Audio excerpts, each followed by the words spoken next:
जय श्री कृष्णा, राधे राधे। हमारे चैनल ओम ज्ञान सागर में आप सभी का बहुत बहुत स्वागत है। आज मैं आप सभी के लिए लेकर आई हूँ सत्यनारायण भगवान की कथा। इसके सुनने से हर इच्छा पूरी होती है और अंत में मोक्ष की प्राप्ति होती है। आज इसी की कथा बताएंगे। मैं हूँ रीना शर्मा। आज आप सभी के लिए लेकर आई हूँ भगवान सत्यनारायण की कथा, विधि, पूजन सामग्री, आरती, यही सब बताएंगे। अगर आप लोग नए हैं तो हमारे चैनल ओम ज्ञान सागर को प्लीज़ सब्सक्राइब करना ना भूलें। सब्सक्राइब जरूर करें और वीडियो को लाइक और सभी परिवार दोस्तों के साथ ज़्यादा से ज़्यादा शेयर करें। हाँ, बेल आइकन को दबाना ना भूलें ताकि सबसे पहले वीडियो आप सभी के पास पहुँचे और आप सभी सुन सके और सभी परिवार दोस्तों के साथ ज़्यादा से ज़्यादा शेयर कर सके। चलिए कथा शुरू करते हैं। बोलिए श्री सत्यनारायण भगवान की जय। सत्यनारायण के रूप में पूजना ही सत्यनारायण की पूजा है। इसका दूसरा अर्थ यह है कि संसार में एकमात्र नारायण ही सत्य है, बाकी सब माया है। सत्य ही सारा जगत समाया हुआ है सत्य में ही, और सत्य के सारे ही शेष नाग पृथ्वी को धारण करते हैं।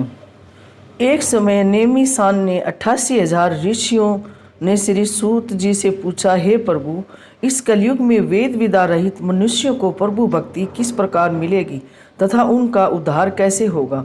इसलिए हे मुनि श्रेष्ठ, कोई ऐसा व्रत कहिए जिससे थोड़े समय में पुण्य प्राप्त होवे तथा मन वांछित फल मिले। ऐसी कथा सुनने की हमारी इच्छा है। सूरज शास्त्र ज्ञाता सूर्य जी बोले, हे वैष्णव, मैं पूज्य आप सब ने सूर्य प्राणियों के हित की बात पूछी है। अब मैं उसी श्रेष्ठ व्रत को आप लोगों से कहूँगा जिस व्रत को नारद जी ने लक्ष्मी नारायण से पूछा था।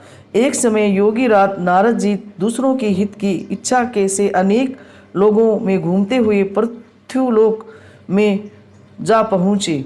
वहाँ बहुत योनियों में जन्मे हुए प्राय सभी मनुष्यों को अपने कर्मों के द्वारा अनेक दुखों से पीड़ित देखकर सोचा कि किस यत्न करने से निश्चय ही इनके दुखों का नाश हो सकेगा। नारद जी ने ऐसा मन में सोचकर विष्णु लोक को गए। वहाँ श्वेत वर्ण और 4 भुजाओं वाले देवों के इस नारायण को, जिनके हाथों में शंख, चक्र, गदा और पद्म थे तथा वरमाला पहने हुए थे, देखकर स्तुति करने लगे। हे भगवान, आप अत्यंत शक्ति से संपन्न है। मन तथा वाणी भी आपको नहीं पा सकती। आपका आदि मध्य और अंत नहीं है। निर्गुण स्वरूप सृष्टि के कारण भूत व भक्तों के दुखों को नष्ट करने वाले हो, आपको मेरा नमस्कार है। नारद जी से इस प्रकार की स्तुति सुनकर विष्णु भगवान बोले कि हे मुनि श्रेष्ठ, आपके मन में क्या है? आपका यहाँ किस काम के लिए आगमन हुआ है? निसंकोच कहो। तब नारद मुनि बोले, मृत्युलोक में सब मनुष्य जो अनेक योनियों में पैदा हुए हैं, अपने कर्मों के द्वारा अनेक प्रकार के दुखों से दुखित हो रहे हैं। हे नाथ, मुझ पर दया रखते हो तो बतलाइए कि उन मनुष्यों के सब दुख थोड़े से पर्यंत से कैसे दूर हो सकते हैं। श्री भगवान जी बोले, हे नारद, मनुष्यों की भलाई के लिए तुमने बहुत अच्छी बात पूछी है। जिस व्रत के करने से मनुष्य मोह से छूट जाता है, मैं वह कहता हूँ, सुनो। बहुत पुण्य देने वाला स्वर्ग तथा मनुष्य लोक दोनों में दुर्लभ एवं उत्तम व्रत है। आज मैं प्रेमवश होकर तुमसे कहता हूँ। सत्यनारायण का यह व्रत अच्छी तरह विधि विधान पूर्वक करने से मनुष्य तुरंत ही यहाँ सुख भोग कर मरने पर मोक्ष को प्राप्त होता है। श्री भगवान के वचन सुनकर नारद मुनि बोले, उस व्रत का फल क्या है? क्या विधान है?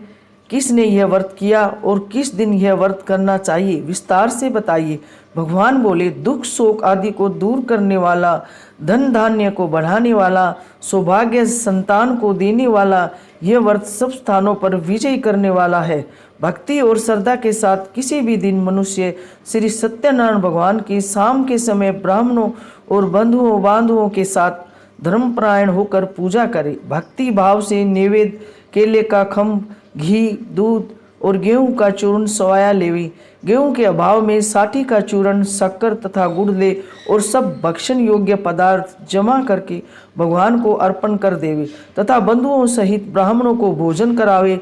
तत्पश्चात स्वयं भोजन करे। नृत्य गीत आदि का आचरण कर सत्यनारायण भगवान को स्मरण करते हुए समय व्यतीत करे। इस तरह व्रत करने पर मनुष्यों की इच्छा निश्चय ही पूरी होती है। विशेष कलिकाल में भूमि पर यही मोक्ष का सरल उपाय है। श्रीमन्नारायण नारायण नारायण, श्रीमन्नारायण नारायण नारायण। सत्यनारायण भगवान की कथा का दूसरा अध्याय। सूत जी बोले, हे ऋषियों, जिन्होंने पहले समय में इस व्रत को किया है उनका कहानी सुनाता हूँ, ध्यान से सुनो। सुंदर काशीपुर नगरी में अति निर्धन ब्राह्मण रहता था। वह भूख और प्यास से बेचैन हुआ नृत्य ही पृथ्वी पर घूमता था। ब्राह्मणों से प्रेम करने वाले भगवान ने ब्राह्मण को दुखी देखकर बूढ़े ब्राह्मण का रूप धरकर उसके पास जा आदर से पूछा, हे विप्र, नित्य दुखी हुआ पृथ्वी पर क्यों घूमता है? हे श्रेष्ठ ब्राह्मण, यह सब मुझसे कहो, मैं सुनना चाहता हूँ। ब्राह्मण बोला, मैं निर्धन ब्राह्मण हूँ, भिक्षा के लिए पृथ्वी पर फिरता हूँ। हे भगवान, यदि आप इसका उपाय जानते हो तो कृपा कर कहो। वृद्ध ब्राह्मण बोला कि सत्यनारायण भगवान मनोवांछित फल को देने वाले हैं, इसलिए हे ब्राह्मण, तू उनका पूजन कर, जिनके करने से मनुष्य सब दुखों से मुक्त हो जाता है। ब्राह्मण को व्रत का सारा विधान बतलाकर बूढ़े ब्राह्मण का रूप धारण करने वाले सत्यनारायण भगवान अंतर्ध्यान हो गए। जिस व्रत को वृद्ध ब्राह्मण ने बतलाया है मैं उसको अवश्य करूँगा। यह निश्चय करने पर उस ब्राह्मण को भी नींद नहीं आई। वह सवेरे ही उठ सत्यनारायण के व्रत की निश्चय कर भिक्षा के लिए चला। उस दिन उसको भिक्षा में बहुत सारा धन मिला। उससे बंधु बांधुओं के साथ उसने सत्यनारायण भगवान का व्रत किया। उसके करने से वह ब्राह्मण सब दुखों से छूटकर अनेक प्रकार की संपत्तियों से युक्त हुआ। उस समय से वह ब्राह्मण हर मास व्रत करने लगा। इस तरह सत्यनारायण भगवान के व्रत को जो करेगा सब पापों से छूटकर मोक्ष को प्राप्त होगा। आगे जो पृथ्वी पर सत्यनारायण भगवान का व्रत करेगा वह मनुष्य सब दुखों से छूट जाएगा। इस तरह नारद जी ने सत्यनारायण को कहा हुआ यह व्रत तुमने कहा, हे विप्र, अब मैं और क्या कहूँ? ऋषि बोले, हे मुनीश्वर, संसार में इस ब्राह्मण से सुनकर किस किस ने इस व्रत को किया, हम सब यह सुनना चाहते हैं। इसके लिए हमारे मन में श्रद्धा है। सूत जी बोले, हे मुनियों, जिस जिस ने इस व्रत को किया है वह सब सुनो। एक समय ब्राह्मण धन और ऐश्वर्य के अनुसार बंधु बांधुओं के साथ व्रत करने को तैयार हुआ। उसी समय एक लकड़ी बेचने वाला बूढ़ा आदमी आया और बाहर लकड़ियों को रखकर ब्राह्मण के मकान में गया। प्यास से दुखी लकड़हारा उनको व्रत करते देखकर ब्राह्मण को नमस्कार करके पूछने लगा कि आप यह क्या कर रहे हो और इसके करने से क्या फल मिलता है? कृपा कर मुझसे कहो। ब्राह्मण ने कहा, सब मनोकामनाओं को पूर्ण करने वाला यह सत्यनारायण भगवान का व्रत है। इसकी ही कृपा से मेरे यहाँ धन्य धान्य की वृद्धि हुई है। ब्राह्मण से व्रत के बारे में जानकर लकड़हारा बहुत प्रसन्न हुआ। चरणामृत ले और प्रसाद खाने के बाद अपने घर को आया। लकड़हारे ने मन में इस प्रकार का संकल्प किया कि आज ग्राम में लकड़ी बेचने से जो धन मिलेगा उसी से सत्यनारायण देव का उत्तम व्रत करूँगा। यह मन में विचार कर बूढ़ा लकड़हारा लकड़ियाँ अपने सिर पर रखकर जिस नगर में धनवान लोग रहते थे वह ऐसे सुंदर नगर में गया। उस दिन वहाँ पर बूढ़े को उन लकड़ियों का दाम पहले से चौगुना मिला। तब वह लकड़हारा दाम ले और अति प्रसन्न होकर पक्के केले की फली, शक्कर, घी, दूध, दही और गेहूं का चूर्ण इत्यादि सत्यनारायण भगवान के व्रत की कुल सामग्रियों को लेकर अपने घर गया। फिर उसने अपने भाइयों को बुलाकर विधि के साथ भगवान का पूजन और व्रत किया। उस व्रत के प्रभाव से बूढ़ा लकड़हारा धन्य धान्य आदि से युक्त हुआ और संसार के समस्त सुख भोग कर बैकुंठ को चला गया। श्रीमन्नारायण नारायण हरि हरि, श्रीमन्नारायण नारायण हरि हरि। बोले सत्यनारायण भगवान की जय। श्री सत्यनारायण भगवान की कथा का तीसरा अध्याय। श्री सूत जी बोले, हे श्रेष्ठ मुनियों, अब मैं आगे की एक कथा कहता हूँ। प्राचीन काल में उल्कामुख नाम का एक महान ज्ञानी राजा था। वह जितेंद्रिय और सत्यवक्ता था। प्रतिदिन मंदिरों में जाता तथा गरीबों को धन देकर उनके दुख दूर करता था। उनकी पत्नी कमल के समान सुंदर मुख वाली और सती साध्वी थी। एक दिन भद्रशिला नदी के तट पर वे दोनों विधि विधान सहित श्री सत्यनारायण भगवान का व्रत कर रहे थे। उस समय वहाँ साधु नामक एक वेश्य आया। उसने पास आकर व्यापार के लिए बहुत सा धन था। वह वेश्य नाव को नदी के किनारे पर ठहरा कर राजा के पास आया। राजा को व्रत करते देखकर उसने विनम्र पूर्वक पूछा, हे राजन, ये आप क्या कर रहे हैं? मेरी सुनने की इच्छा है, कृपया आप यह मुझे भी समझाइए। महाराज उल्कामुख ने कहा, हे साधु वेश्य, मैं अपने बंधु बांधवों के साथ पुत्र की प्राप्ति के लिए श्री सत्यनारायण भगवान का व्रत पूजन कर रहा हूँ। राजा के वचन सुनकर साधु नामक वेश्य ने आदर से कहा, हे राजन, मुझे भी इसका संपूर्ण विधि विधान बताए। मैं भी आपके कहे अनुसार इस व्रत को करूँगा।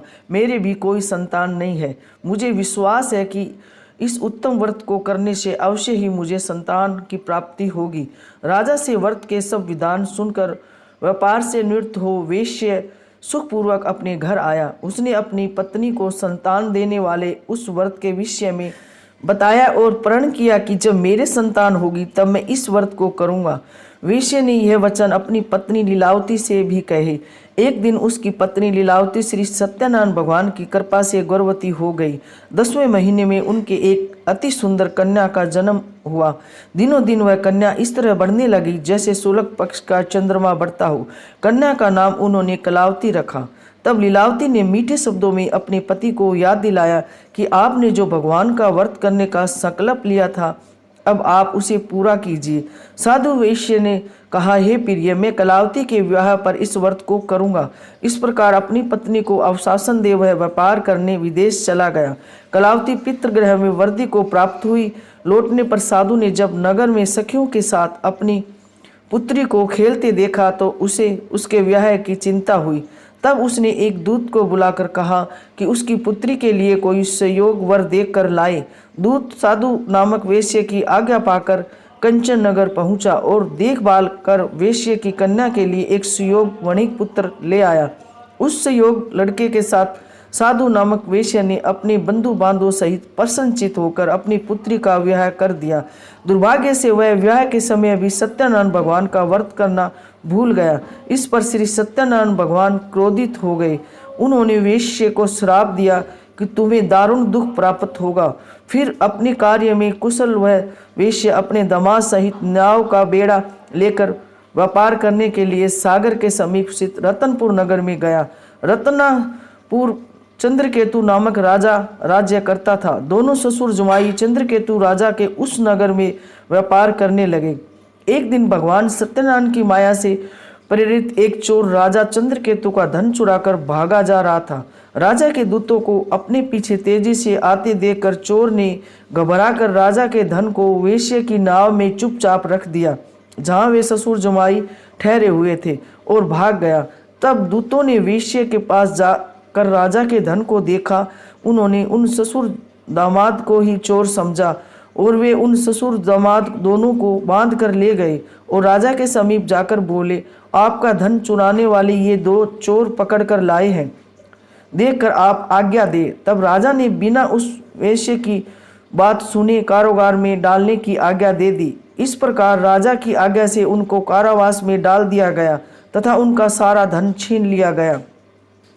सत्यनारायण भगवान की श्राप के कारण उन वेश्य की पत्नी लीलावती व पुत्री कलावती भी घर पर बहुत दुखी हुई। उनका सारा धन चोर चुरा कर ले गई। मानसिक व शारीरिक पीड़ा तथा भूख प्यास से अति दुखी हो भोजन की आस में कलावती एक ब्राह्मण के घर गई। उसने ब्राह्मण के घर में श्री सत्यनारायण भगवान का व्रत विधि पूर्वक करते देखा। उसने कथा सुनी और श्रद्धापूर्वक प्रसाद ग्रहण कर रात को घर आई। माता ने कलावती से पूछा, हे पुत्री, तू अब तक कहाँ रही? तेरे मन में क्या है? वह बहुत चिंतित थी। माता के शब्द सुनकर कलावती बोली, हे माता, मैंने एक ब्राह्मण के घर श्री सत्यनारायण भगवान का व्रत होते देखा और मेरी भी उस व्रत को करने की इच्छा है। हे माता, कन्या के ऐसा वचन सुनकर सत्य भगवान के पूजन की तैयारी की। उसने बंधुओं सहित श्री सत्यनारायण भगवान का पूजन व्रत किया और वर मांगा कि मेरे पति और दामाद शीघ्र ही घर लौट आए। साथ ही विनती की, हे प्रभु, अगर हमसे कोई भूल हो गई है तो हमारा अपराध क्षमा करे। श्री सत्यनारायण भगवान इस व्रत से प्रसन्न हो गए और उन्होंने राजा चंद्रकेतु को स्वप्न में दर्शन देकर कहा, हे राजन, जिन दोनों वेश्यों को तुमने बंदी बना रखा है वे निर्दोष है, उन्हें प्रातः ही छोड़ दो। उनका सब धन जो तुमने अधिग्रहण किया है लौटा दो, अन्यथा मैं तुम्हारा राज्य, धन, पुत्र आदि सब नष्ट कर दूंगा।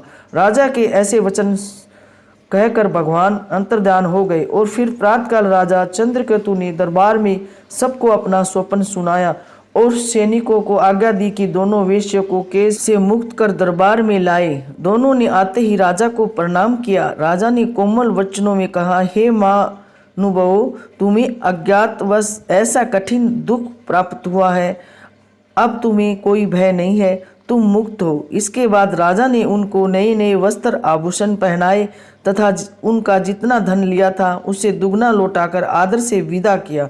दोनों वेश्य ने अपने घर को चल दिए। श्रीमन्नारायण नारायण नारायण, श्रीमन्नारायण नारायण नारायण। श्री सत्यनारायण व्रत कथा का चौथा अध्याय। सूची ने आगे कहा, वेश्य ने यात्रा आरंभ की और अपने नगर को चला। उसने थोड़ी दूर आगे बढ़ने पर दंडी वेशधारी श्री सत्यनारायण भगवान ने उनकी परीक्षा लेने हेतु उनसे पूछा, हे वेश्य, तेरी नाव में क्या है? अभिमानी वणिक हंसता हुआ बोला, हे दंडी, आप क्यों पूछते हैं? क्या धन लेने की कामना है? मेरी नाव में तो बेल पत्ते भरे हैं। वेश्य के ऐसे वचन सुनकर दंडी वेशधारी श्री सत्यनारायण भगवान बोले, तुम्हारा वचन सत्य हो। ऐसा कहकर वे वहां से चले गए और कुछ दूर जाकर समुद्र के तट पर बैठ गए। दंडी महाराज के जाने के पश्चात वेश्य ने नित्य क्रिया से निवृत्त होने के बाद जब नाव को ऊंची उठी देखकर अचंभा किया तथा नाव में बेल पत्ते आदि देखकर मूर्छित हो जमीन पर गिर पड़ा। मूर्छा खुलने पर अति शोक करने लगा। तब उसके दामाद ने कहा, आप शोक न करें, यह दंडी महाराज का श्राप है, अंत हमें उनकी शरण में चलना चाहिए, वही हमारे दुखों का अंत करेंगे। दामाद के वचन सुनकर वेश्य दंडी भगवान के पास पहुंचा और अत्यंत भक्ति भाव से पश्चाताप करते हुए बोला, मैंने जो आपसे असत्य वचन कहे थे उनके लिए मुझे क्षमा करे। ऐसा कहकर वह शोक कर रोने लगा। तब दंडी भगवान बोले, हे वणिक पुत्र, मेरी आज्ञा से बार बार तुम्हें दुख कष्ट प्राप्त हुआ है, तू मेरी पूजा से विमुख हुआ है। तब उसे वेश्य ने कहा, हे भगवान, आपकी माया को ब्रह्मा आदि देवता भी नहीं जानते, तब मैं मूर्ख भला कैसे जान सकता हूँ। आप प्रसन्न होइए, मैं अपनी क्षमता अनुसार आपकी पूजा करूँगा। मेरी रक्षा कीजिए और मेरी नौका को पहले के समान धन से परिपूर्ण कर दीजिए। उसके भक्ति से परिपूर्ण वचन सुनकर श्री सत्यनारायण भगवान प्रसन्न हो गए और उनकी इच्छा अनुसार वर देकर अंतर्ध्यान हो गए। तब ससुर व दामाद दोनों ने नाव पर आकर देखा कि नाव धन से परिपूर्ण है। फिर वह विधि विधान से भगवान सत्यनारायण का पूजन कर साथियों सहित अपने नगर को चला। जब वह अपने नगर के निकट पहुंचा तब उसने एक दूत को अपने घर भेजा। दूत ने साधु नामक वेश्य के घर जाकर उसकी पत्नी को नमस्कार किया और कहा, आपके पति अपने जमाता सहित इस नगर में समीप आ गए हैं। लीलावती और उनकी कन्या कलावती उस समय भगवान का पूजन कर रही थी। दूत का वचन सुन साधु की पत्नी ने बड़े हर्ष के साथ सत्यनारायण भगवान का पूजन पूर्ण किया और अपनी पुत्री से कहा, मैं अपने पति के दर्शन को जाती हूँ, तू पूजन पूर्ण कर शीघ्र आ जाना। परंतु कलावती पूजन एवं प्रसाद छोड़कर अपने पति के दर्शन के लिए चली गई। पूजन एवं प्रसाद की अवज्ञा के कारण भगवान सत्यनारायण रुष्ट हो गए। उसके पति को नाव सहित पानी में डुबो दिया। कलावती अपने पति को न पाकर रोती हुई जमीन पर गिर पड़ी। नौका का डूबा हुआ तथा कन्या का रोती हुई देख साधु नामक वेश्य द्रवित हो बोले, हे प्रभु, मुझसे या मेरे परिवार से क्या गलती हुई है, क्या अपराध हुआ है, उसे क्षमा करे। उसके ऐसे वचन सुनकर सत्यदेव भगवान प्रसन्न हो गए। आकाशवाणी हुई, हे वेश्य, तेरी पुत्री मेरा प्रसाद छोड़कर आई है, इसलिए इसका पति अदृश्य हुआ। यदि वह घर जाकर प्रसाद ग्रहण कर लौटे तो इसे इसका पति अवश्य ही मिलेगा। आकाशवाणी सुनकर कलावती ने घर पहुंचकर प्रसाद ग्रहण किया और फिर आकर अपने पति को सुखपूर्वक पाकर वह अति प्रसन्न हुई। उसने अपने पति के दर्शन किए। तत्पश्चात साधु वेश्य ने वही बंधु बांधवों सहित सत्यदेव भगवान का विधि पूर्वक पूजन किया। वह इस लोक के सभी प्रकार के सुख भोग कर अंत में मोक्ष को प्राप्त हुआ। श्रीमन्नारायण नारायण नारायण हरि, श्रीमन्नारायण नारायण नारायण हरि। श्री सत्यनारायण भगवान की जय। श्री सत्यनारायण भगवान के कथा का 5वां अध्याय। श्री सूर्य बोले, हे ऋषि गणों, मैं एक और कथा कहता हूँ, आप सभी ध्यान से सुनो। सदा प्रजा के लिए चिंतित रहने वाले तुर्कदेव नाम का एक राजा था। उसने भगवान सत्यनारायण का प्रसाद त्याग कर बहुत कष्ट पाया। एक समय राजा वन में वन्य पशुओं को मारकर बड़ के पेड़ वृक्ष के नीचे आया। वहाँ उसने ग्वालों को भक्ति भाव से बंधु बांधवों सहित श्री सत्यनारायण भगवान का पूजन करते देखा, परंतु राजा देखकर भी अभिमान के कारण न तो वहां गया और न ही सत्यदेव को नमस्कार किया। जब ग्वालों ने भगवान का प्रसाद उनके सामने रखा तो वह प्रसाद छोड़कर अपने नगर को चले गए। नगर में पहुंचकर उन्होंने देखा कि उनका सारा राज्य नष्ट हो गया है।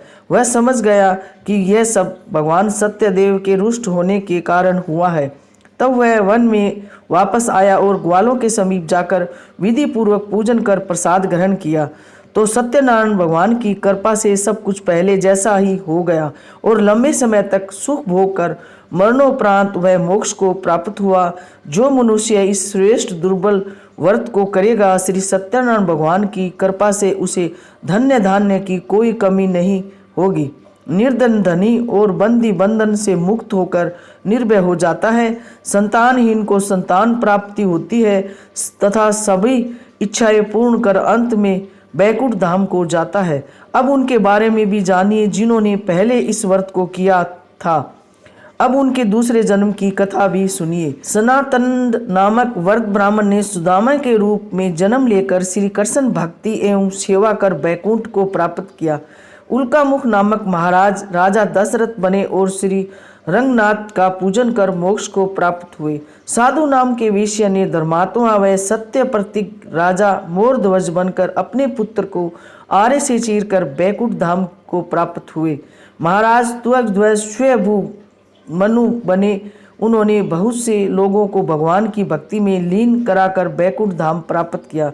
लकड़हारा अगले जन्म में गुणह नामक निषाद बना, जिनके राजा के चरणों की सेवा कर अपने सभी जन्मों को संवार लिया। श्री सत्यनारायण भगवान की जय। श्री सत्यनारायण भगवान की संपूर्ण कथा।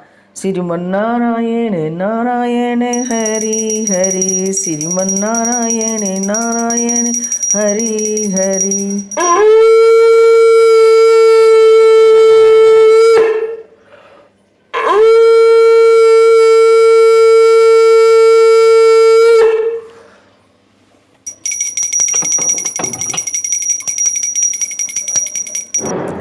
बोलिए सत्यनारायण भगवान की जय। सत्यनारायण भगवान की आरती। जय लक्ष्मी रमणा स्वामी, जय लक्ष्मी रमणा। सत्यनारायण स्वामी, सत्यनारायण स्वामी, जन पातक हरणा। ओम जय लक्ष्मी रमणा। रत्न जड़ित सिंहासन अद्भुत छवि राजे, नारद करत निरंजन, नारद करत निरंजन, घंटा धवनी बाजे। जय लक्ष्मी रमणा। प्रगट भय कलि कारण, द्विज को दर्शन दियो स्वामी, द्विज को दर्शन दियो। बूढ़ो ब्राह्मण बन कर कंचन महल कियो। जय लक्ष्मी रमणा। दुर्बल भील कठारो, जिन पर कृपा करी स्वामी, जिन पर कृपा करी। चंद्रचूड़ एक राजा, तिनकी विपत हरी। जय लक्ष्मी रमणा। वेश्य मनोरथ पायो, सरदा तज दीनी स्वामी, सरदा तज दीनी। सो फल भोग्यो प्रभु जी, फिर स्तुति कीनी। जय लक्ष्मी रमणा। भक्ति भाव के कारण छिन छिन रूप धरो, सरदा धारण कीनी, तिनको काज सरो। जय लक्ष्मी रमणा। ग्वाल बाल संग राजा, मन में भक्ति करी, मनवांछित फल दीन्यो, दीन दयाल हरि। जय लक्ष्मी रमणा। चढ़त प्रसाद सवाया। कदली फल मेवा स्वामी कदली फल मेवा, धूप दीप तुलसी से राजी सत्यदेवा। जय लक्ष्मी रमणा श्री सत्यनारायण जी की आरती, जो कोई नर गावे स्वामी प्रेम सहित गावे। तन मन सुख संपत्ति मंचित फल पावे। जय लक्ष्मी रमणा, जय लक्ष्मी रमणा स्वामी, जय लक्ष्मी रमणा। सत्यनारायण स्वामी जन पातक हरणा। जय लक्ष्मी रमणा। बोले सत्यनारायण भगवान की जय। बोलिए सत्यनारायण भगवान की जय। सत्यनारायण भगवान माँ लक्ष्मी की जय। सत्यनारायण भगवान की कथा हमने आप सभी को वीडियो के माध्यम से बताई है। आशा करते हैं कि आप सभी को हमारी वीडियो बहुत पसंद आएगी, हमारी जानकारी आप सभी को बहुत अच्छी लगेगी। और हाँ, हमारे चैनल ओम ज्ञान सागर को सब्सक्राइब करना ना भूले प्लीज़। वीडियो को लाइक और सभी परिवार दोस्तों के साथ ज़्यादा से ज़्यादा शेयर करें। मिलते हैं एक ऐसी नई वीडियो के साथ। जब तक खुश रहे, स्वस्थ रहे, मस्त रहे, उन्नति करे, तरक्की करे। भगवान सत्यनारायण भगवान की आप सभी पर सदैव कृपा बनी रहे। जय श्री कृष्णा, राधे राधे, धन्यवाद।